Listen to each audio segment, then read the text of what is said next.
എല്ലാവരും വിമാനത്തിൽ ആരൊക്കെ വരുന്നോ അവർ മുഴുവൻ സർക്കാർ ഒരുക്കുന്ന ക്വാറന്റൈനിൽ കഴിയണം. 7-ാം ദിവസമാണ് അവരുടെ കാര്യത്തിൽ PCR ടെസ്റ്റ് നടത്തുക. ആ ടെസ്റ്റിൽ നെഗറ്റീവായവരെ വീടുകളിലേക്ക് അയക്കും. PCR ടെസ്റ്റിൻ്റെ ഫലം പിറ്റേന്ന് തന്നെ കിട്ടും. പോസിറ്റീവായി ഫലം വന്നാൽ ചികിത്സക്കായി ആശുപത്രികളിലേക്ക് അയക്കും. വീടുകളിൽ പോകുന്നവർ തുടർന്നും ഒരാഴ്ചക്കാലം ക്വാറന്റൈൻ വീട്ടിൽ തുടരേണ്ടി വരും. നേരത്തെ ഇറ്റലിയിൽ നിന്നും ഇറാനിൽ നിന്നും ആളുകളെ കൊണ്ടുവന്നപ്പോൾ ഇന്ത്യൻ മെഡിക്കൽ സംഘം ആദ്യം അവിടങ്ങളിൽ പോയിരുന്നു. അവർ ടെസ്റ്റ് നടത്തിയിരുന്നു, വരേണ്ടവർ ടെസ്റ്റ് നടത്തിയിരുന്നു. വിമാനങ്ങളിൽ അടച്ചിട്ട യാത്രയാണ്. വൈറസ് വ്യാപന സാധ്യത വളരെ കൂടുതലാണ്. അതുകൊണ്ടാണ് ഇക്കാര്യത്തിൽ പുനഃപരിശോധന വേണമെന്ന് കേന്ദ്ര ഗവൺമെൻറ്റിനോട് നാം ആവശ്യപ്പെടുന്നത്. ഇതുമായി ബന്ധപ്പെട്ട് നിരവധി തവണ നേരത്തെയും ആശയവിനിമയം നടത്തിയിരുന്നു. വിദേശത്ത് നിന്ന് വരുന്നവർക്ക് ക്വാറന്റൈനിൽ കഴിയുമ്പോൾ ആൻറ്റിബോഡി ടെസ്റ്റ് വ്യാപകമായി നടത്താൻ ഉദ്ദേശിക്കുന്നുണ്ട്. അതിനാവശ്യമായ കിറ്റ് ലഭ്യമാകേണ്ടതുണ്ട്. 2 ലക്ഷം ആൻറ്റിബോഡി ടെസ്റ്റ് കിറ്റിന് കേരളം ഓർഡർ നൽകിയിട്ടുണ്ട്. കൊച്ചി തുറമുഖം വഴിയും പ്രവാസികളെ കൊണ്ടുവരുന്നുണ്ട്. മാലിദ്വീപിൽ നിന്നും 2, UAE-യിൽ നിന്നും 1 കപ്പലുകൾ ഉടൻ വരുമെന്നാണ് അറിയുന്നത്. അതിനാൽ തുറമുഖത്തും ആവശ്യമായ സജ്ജീകരണം ഒരുക്കും. ഇത് സംബന്ധിച്ച് കൊച്ചി തുറമുഖ ട്രസ്റ്റുമായി ബന്ധപ്പെട്ട് ആവശ്യമായ ക്രമീകരണങ്ങൾ ഏർപ്പെടുത്തുന്നുണ്ട്. നാവികസേന അധികൃതരുമായി ചീഫ് സെക്രട്ടറി ഇക്കാര്യം സംസാരിച്ചിട്ടുമുണ്ട്. ഇങ്ങനെ കൊണ്ടുവരുന്നവരുടെ കൂട്ടത്തിൽ മറ്റ് സംസ്ഥാനക്കാരും ഉണ്ടായേക്കാം. അങ്ങനെയുണ്ടെങ്കിൽ അവരെ ബന്ധപ്പെട്ട സംസ്ഥാനങ്ങളിലേക്ക് അയക്കും. വിമാനത്താവളങ്ങളോടനുബന്ധിച്ചുള്ള ക്വാറന്റൈൻ കേന്ദ്രങ്ങളിൽ മാത്രമല്ല വിദേശത്തു നിന്നെത്തുന്നവരെ താമസിപ്പിക്കുക. അവരുടെ സ്വന്തം പ്രദേശങ്ങൾക്കടുത്തുള്ള ക്വാറന്റൈൻ കേന്ദ്രങ്ങൾ ഇതിനായി ഉപയോഗിക്കും. സ്വന്തം പ്രദേശം എന്ന് പറഞ്ഞാൽ അവരുടെ ജില്ല, ആ ജില്ലയിലെ ക്വാറന്റൈൻ കേന്ദ്രങ്ങൾ ഇതിനായി ഉപയോഗിക്കും. സംസ്ഥാനത്ത് എല്ലാ ജില്ലകളിലും ഇത്തരം സൗകര്യങ്ങളുള്ള 2.5 ലക്ഷം കിടക്കകൾക്കുള്ള സൗകര്യം കണ്ടെത്തിയിട്ടുണ്ട്. അതിൽ 1,63,000 കിടക്കകൾ ഇപ്പോൾ തന്നെ ഉപയോഗിക്കാൻ പര്യാപ്തമാണ്. ബാക്കിയുള്ളവ പൂർണ്ണ സജ്ജമാക്കാൻ നിർദ്ദേശം നൽകിയിട്ടുമുണ്ട്. വികേന്ദ്രീകൃതമായ ക്വാറന്റൈൻ സംവിധാനമാണ് ഉണ്ടാവുക. നമ്മുടെ സംസ്ഥാനത്ത് ഒഴിഞ്ഞുകിടക്കുന്ന ധാരാളം വീടുകളുണ്ട്. വലിയ സൗകര്യങ്ങളുള്ള വീടുകളാണ്. അത്തരം വീടുകളും വേണ്ടി വന്നാൽ ക്വാറന്റൈൻ ആക്കാൻ ഉദ്ദേശിക്കുന്നുണ്ട്. 45,000-ലധികം PCR ടെസ്റ്റ് കിറ്റുകൾ സംസ്ഥാനത്തുണ്ട്. കൂടുതൽ കിറ്റുകൾക്ക് ഓർഡർ നൽകിയിട്ടുണ്ട്. ഈ മാസം അവസാനിക്കുമ്പോൾ ഏതാണ്ട് 60,000 ടെസ്റ്റുകൾ നടത്താൻ കഴിയുമെന്നാണ് പ്രതീക്ഷിക്കുന്നത്. അടുത്തയാഴ്ച മുതൽ വിമാനങ്ങളുടെ എണ്ണം വർദ്ധിക്കുമെന്ന് പറയുന്നുണ്ട്. ആഴ്ചയിൽ 20,000 പേർ എത്തും എന്നാണ് കണക്കാക്കുന്നത്. അവരെയെല്ലാം പരിശോധിക്കാനും ക്വാറന്റൈൻ ചെയ്യാനുമുള്ള ദൗത്യമാണ് സർക്കാർ ഏറ്റെടുക്കുന്നത്. ഇതോടൊപ്പം മറ്റ് സംസ്ഥാനങ്ങളിൽ നിന്നുള്ള മലയാളികൾ വന്നു തുടങ്ങിയിട്ടുണ്ട്. ഇതുവരെ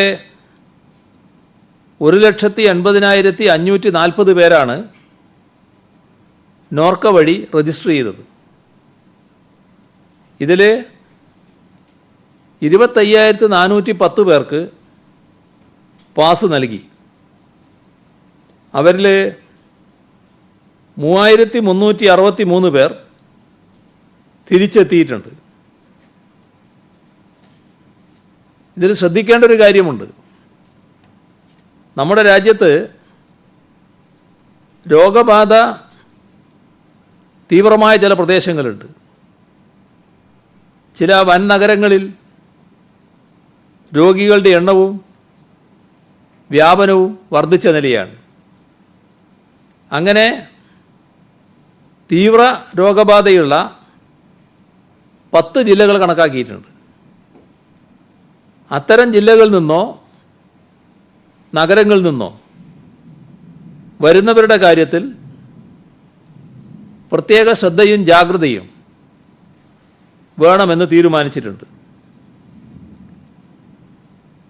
ഇപ്പോൾ മറ്റ് സംസ്ഥാനങ്ങളിലെ റെഡ് സോൺ ജില്ലകളിൽ നിന്ന് വരുന്നവർ ഒരാഴ്ച നിർബന്ധമായും സർക്കാർ ഒരുക്കുന്ന ക്വാറന്റൈനിൽ കഴിയേണ്ടി വരും. ഇത് നേരത്തെ പറഞ്ഞതിൽ നിന്നുള്ള ഒരു വ്യത്യാസമാണ്. നേരത്തെ പറഞ്ഞിരുന്നത് വരുന്നവർ അതിർത്തിയിൽ രോഗലക്ഷണം കാണിക്കുന്നില്ലെങ്കിൽ നേരെ വീട്ടിലേക്ക് പോകാമെന്നാണ്. എന്നാൽ മറ്റ് സംസ്ഥാനങ്ങളിലെ റെഡ് സോൺ ജില്ലകളിൽ നിന്ന് വരുന്നവരായാൽ അവരൊരാഴ്ച ഇവിടെ സർക്കാർ ഒരുക്കുന്ന ക്വാറന്റൈനിൽ കഴിയണം. അവിടുന്ന് പരിശോധനയിൽ നേരത്തെ പറഞ്ഞതുപോലെ രോഗലക്ഷണമില്ല എന്ന് കണ്ടാൽ വീട്ടിലേക്ക് പോകാം. വീട്ടിൽ പിന്നെ 7 ദിവസം ക്വാറന്റൈൻ തുടരണം. രോഗലക്ഷണം ഉണ്ടെങ്കിൽ ആശുപത്രിയിലേക്ക് മാറണം. നോർക്കയിൽ രജിസ്റ്റർ ചെയ്ത് അതിർത്തിയിലെത്തുന്നവർ അവിടെ കുടുങ്ങിക്കിടക്കാൻ പാടില്ല. ഇത് ചിലർ അവിടുന്ന് പാസ് വാങ്ങി ഇവിടുത്തെ പാസ് ഇല്ലാതെ വരുന്നുണ്ട്. ഈ രണ്ടിടത്തെയും പാസ് പ്രധാനമാണ്. എവിടുന്നാണോ പുറപ്പെടുന്നത് അവിടുത്തെ പാസും എവിടെയാണോ എത്തേണ്ടത് അവിടുത്തെ പാസും പ്രധാനമാണ്. ഇപ്പോൾ നേരത്തെ തന്നെ സമയം നിശ്ചയിച്ച് കൊടുക്കുന്നുണ്ട്. അപ്പോൾ അവിടെ എത്തിയാൽ, അതിർത്തിയിലെത്തിയാൽ പെട്ടെന്ന് പരിശോധനകൾ പൂർത്തിയാക്കി യാത്ര തുടരാൻ കഴിയണം. കാലതാമസം ഒഴിവാക്കണമെന്ന് കണ്ടിട്ടുണ്ട്. അതിർത്തികളിൽ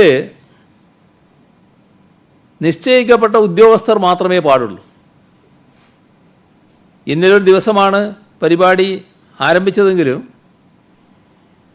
അതിൻ്റെ ഭാഗമായുള്ള ചില അനുഭവങ്ങളുണ്ട്. അപ്പോൾ ഒരു സ്ഥലത്തും സ്വീകരണ പരിപാടിയൊന്നും വേണ്ട.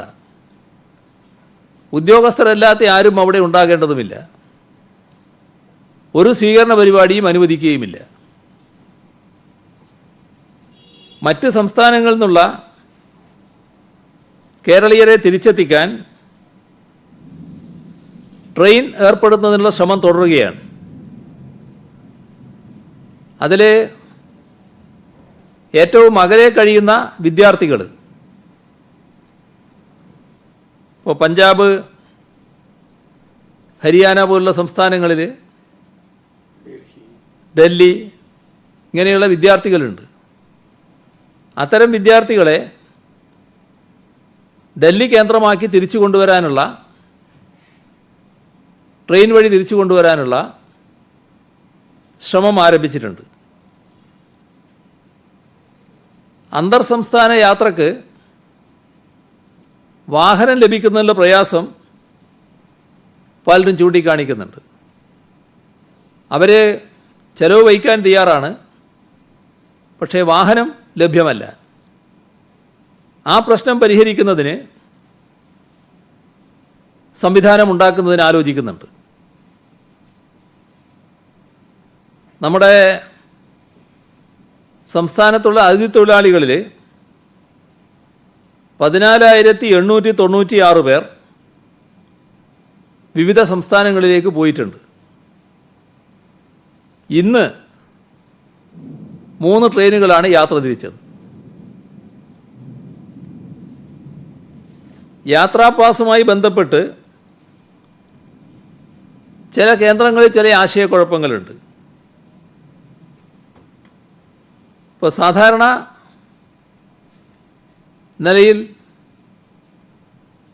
പാസ് വാങ്ങേണ്ടതില്ല എന്ന കാറ്റഗറിയിൽ പെടുന്നവർ, ഇപ്പോൾ സർക്കാർ സ്വകാര്യ മേഖലയിൽ പ്രവർത്തിക്കുന്ന ഡോക്ടർമാർ, ആരോഗ്യ പ്രവർത്തകർ, കുടുംബശ്രീ പ്രവർത്തകർ, ശുചീകരണ തൊഴിലാളികൾ, സർക്കാർ ജീവനക്കാർ, ISRO, IT മേഖലയിലുള്ളവർ, ഡാറ്റാ സെൻറ്റർ ജീവനക്കാർ, ഇവരൊക്കെ മറ്റ് ജില്ലകളിലേക്ക് യാത്ര ചെയ്യേണ്ടി വന്നാൽ തന്നെ പാസ് പ്രത്യേകമായി വാങ്ങേണ്ടതില്ല. കാരണം അവർക്ക് ഔദ്യോഗിക തിരിച്ചറിയൽ കാർഡുണ്ട്, അത് കാണിച്ചാൽ മതിയാകും.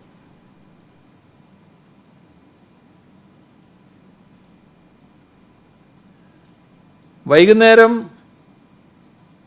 7 മണി മുതൽ അടുത്ത ദിവസം രാവിലെ 7 മണി വരെയുള്ള യാത്രാ നിരോധനവും ഇവർക്ക് ബാധകമല്ല. അവശ്യ സർവീസ് വിഭാഗത്തിൽപ്പെടാത്തവർക്കാണ് അത് ബാധകമാവുക. വളരെ അത്യാവശ്യമുള്ള മെഡിക്കൽ ആവശ്യങ്ങൾക്കല്ലാതെ വൈകുന്നേരം 7 മണി മുതൽ രാവിലെ 7 വരെ യാത്ര പാടില്ല. അതായത് ജനങ്ങൾ അനാവശ്യമായി പുറത്തിറങ്ങുന്നത് തടയുക തന്നെയാണ് ഉദ്ദേശം. അതിനാണ് ഈ നിയന്ത്രണം. അത്യാവശ്യ കാര്യങ്ങൾക്ക് സഞ്ചരിക്കാനാണ് പോലീസ് പാസ് സംവിധാനം. ഹോട്ട്സ്പോട്ട് മേഖലകളിലേക്ക്, ഇപ്പോഴത്തെ കണ്ടെയ്ൻമെൻറ്റ് സോൺ, ആ മേഖലകളിലേക്ക് പോലീസ് പാസ് നൽകില്ല. എല്ലാ ദിവസവും ജില്ല വിട്ടുപോയി വരുന്നതിന് പാസ് ലഭിക്കില്ല. ജില്ലാന്തര യാത്രകൾക്ക് തടസ്സമില്ല. നേരത്തെ തന്നെ അത് വ്യക്തമാക്കിയിട്ടുണ്ട്. താമസിക്കുന്ന പോലീസ് സ്റ്റേഷൻ അതിർത്തി എവിടെയാണോ ആ പോലീസ് സ്റ്റേഷനിൽ അപേക്ഷ കൊടുത്താൽ ആവശ്യമായ പാസ് ലഭിക്കും. സംസ്ഥാനത്ത് നിർമ്മാണ പ്രവർത്തനങ്ങൾക്ക് അനുമതി നൽകിയിട്ടുണ്ട്. എന്നാൽ പല സാധനങ്ങൾക്കും അമിത വില ഈടാക്കുന്നുണ്ട് എന്നാണ് പരാതി. നേരത്തെ കയ്യിലുള്ള സ്റ്റോക്കാണ് ഇപ്പോൾ വിൽക്കുന്നത്. അപ്പോൾ കുറച്ച് നാൾ വിൽപ്പന നടക്കാത്തത് കൊണ്ട് ആ നടക്കേണ്ട ഘട്ടത്തിൽ നടക്കാത്ത കാര്യത്തിൽ അപ്പോൾ കിട്ടേണ്ടിയിരുന്ന ലാഭം കൂടി ഈ വിൽപ്പനയിലൂടെ സമ്പാദിച്ച് കളയാമെന്ന് ചിന്തിക്കരുത്. ആരും അമിതവില ഈടാക്കാൻ പാടില്ല. അത് തടയാൻ നടപടിയെടുക്കും. നിർമ്മാണ പ്രവർത്തനങ്ങൾ കണ്ടെയ്ൻമെൻറ്റ് സോണുകളിൽ മാത്രമേ ഇപ്പോൾ ആരംഭിക്കുന്നതിന് തടസ്സമുള്ളൂ. മറ്റെല്ലായിടങ്ങളിലും നേരത്തെ പ്രഖ്യാപിച്ച നിർമ്മാണ പ്രവർത്തനങ്ങൾ തുടരാം. മുടങ്ങിക്കിടക്കുന്ന നിർമ്മാണ പ്രവർത്തനങ്ങളുണ്ട്. അത്തരം കാര്യങ്ങൾക്ക് ബന്ധപ്പെട്ട അനുവാദം നൽകണം. വീട് നിർമ്മാണമടക്കമുള്ള സ്വകാര്യ നിർമ്മാണ പ്രവർത്തനങ്ങളുണ്ട്. അതിന് ഒരു തടസ്സവുമില്ല. ഇപ്പോൾ ഒരു പരിശോധനയിൽ കാണുന്നത് 25% താഴെ മാത്രമേ അത്തരം നിർമ്മാണ പ്രവർത്തനങ്ങൾ ആരംഭിച്ചിട്ടുള്ളൂ എന്നാണ്. അപ്പോൾ അത് അനുമതിയുടെ പ്രശ്നമാണ്. അനുമതി നൽകുന്നതിന് യാതൊരു തടസ്സവും ഇക്കാര്യത്തിലില്ല.